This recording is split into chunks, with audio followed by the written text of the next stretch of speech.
Bienvenue à cette conférence de presse hebdomadaire de la MINUSCA. Avec moi ce matin, les porte-paroles de la force, le major Mbonza, et le porte-parole de la police, capitaine Franck Rignapié. Je commencerai par quelques images qui ont marqué cette semaine avec la signature ce mardi d'un engagement par le leadership de la MINUSCA dans le cadre de la lutte contre l'exploitation et les abus sexuels ainsi que le harcèlement sexuel au sein de la mission. Certains d'entre vous sont certainement au courant de cet atelier qui a lieu en ce moment à Bangui, qui porte sur les armes légères et de petit calibre. C'est une activité qui est appuyée par les Nations Unies. Nous reviendrons là-dessus. Également, à Berberati, mon collègue de la police parlera de cette formation de 13 policiers et gendarmes dans la ville sur des techniques d'enquête complexes. C'est un appui de la MINUSCA et du PNUD. Nous parlerons également du projet de réduction de violences communautaires avec une série d'activités qui ont été menées au cours de la semaine, notamment la remise de kits de réinsertion à des ex-combattants. Sur ces images, ce sont des ex-combattants de la ville de Berberati. Et nous parlerons également des violations et abus des droits de l'homme documentés entre le 14 et le 10 juillet avec une hausse par rapport à la semaine précédente. Et finalement, nous aurons quelques images. Mon collègue de la force en parlera des activités civilo-militaires au cours de la semaine écoulée par des casques bleus marocains, transfert de victimes d'accidents, mais également le compactage de sol d'une institution de ce pays par les casques bleus péruviens. La MINUSCA condamne la résurgence du discours d'incitation à la haine et à la violence dans les réseaux sociaux, et ce, malgré l'adoption le 30 juin dernier à Bangui d'un plan national pour la prévention de l'incitation, de la discrimination, de la haine et de la violence. La MINUSCA dénonce la publication le 9 juillet, c'est-à-dire lundi, par une organisation dénommée Ligue de défense de l'Église, d'un communiqué outrageant et discriminatoire incitant les membres de la communauté chrétienne à la vengeance des meurtres de nombreux dignitaires de l'Église et des hommes de Dieu tués dans l'exercice de leurs fonctions. Fin de citation. Dans ce communiqué, on lit, je cite, « Dans un délai de 2 à 3 jours, les musulmans exerceront leur foi dans le doute et la crainte permanente, comme le font les chrétiens. » Fin de citation.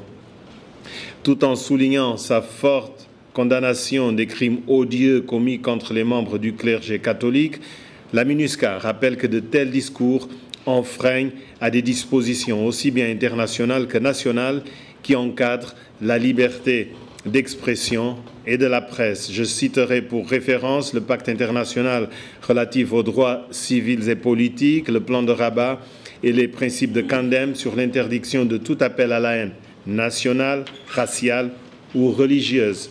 La MINUSCA rappelle que tout discours d'incitation à la discrimination, à la haine et à la violence engage la responsabilité pénale de ses auteurs et complices. La loi du talion qui prône la vengeance est contraire à l'éthique de toutes les grandes religions, principalement la religion chrétienne. La MINUSCA lance un appel à toute la population centrafricaine pour qu'elle résiste à toute forme de manipulation qui pourrait entraîner de nouvelles violences. Conformément à son mandat, ainsi qu'à la résolution 2399 du Conseil de sécurité, la MINUSCA va continuer à travailler avec les autorités nationales et toutes les entités du pays pour lutter contre la propagation de discours pouvant fragiliser le vivre ensemble et les communautés centrafricaines. D'un autre côté, la MINUSCA salue les efforts de force vive entrepris ces derniers jours dans certaines parties du pays en vue de la prévention de la violence et le renforcement de la cohésion sociale. Ainsi, un pacte de non-ingérence entre les communautés islamiques de Kagabandoro, Bria et Ndélé a été signé mercredi dernier, qui a pour but de dissocier les communautés religieuses des actions entreprises par des criminels.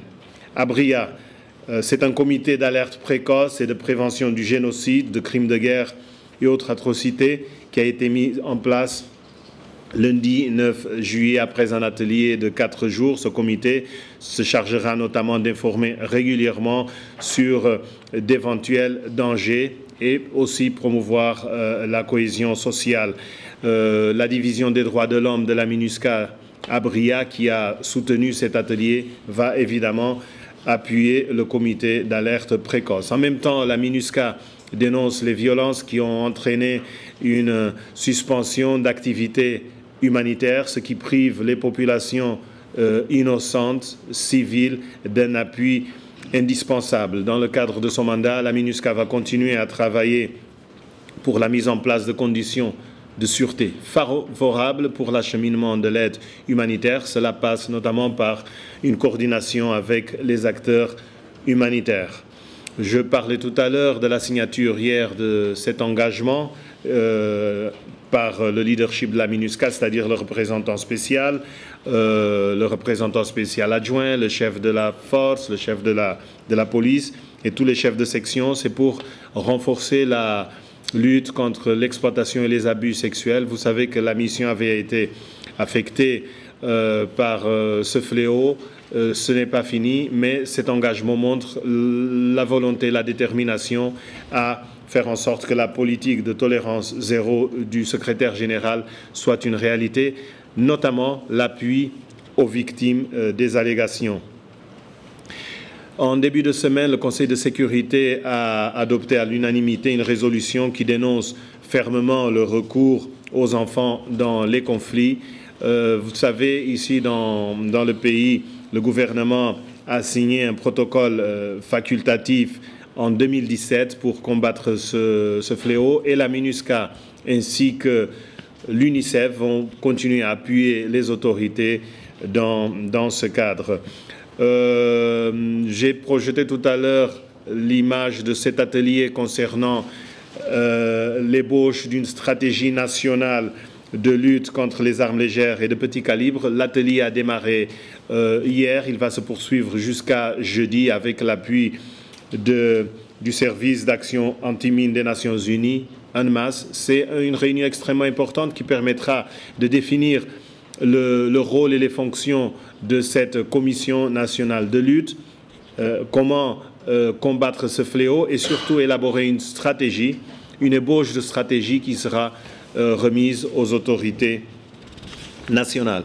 Au chapitre des droits de l'homme, au cours de la période entre le 4 et le 10 juillet, la MINUSCA a pu surveiller et documenter 69 incidents d'abus et violations des droits de l'homme et du droit international humanitaire ayant affecté au moins 139 victimes. C'est l'image que vous avez devant vous.